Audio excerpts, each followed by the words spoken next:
حضرت فضیل بن عیاض فرماتے ہیں ایک جوان تھا، مسجد میں آیا، لوگوں سے کہنے لگا روٹی کھلاؤ، کسی نے توجہ نہ کی۔ اس نے کہا میں رب رب بتانے والا ہوں، میری طرف دیکھو تو صحیح۔ کسی شخص نے خیال ہی نہ کیا۔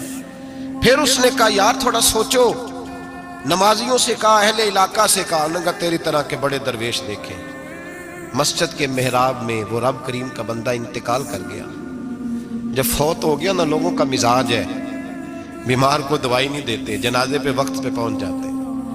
جب کوئی گر رہا ہوتا ہے تو سہارا کوئی نہیں دیتا، جب کوئی گر جاتا ہے ٹانگ ٹوٹ جاتی ہے تو تیمارداری کو زمانہ پہنچ جاتا ہے۔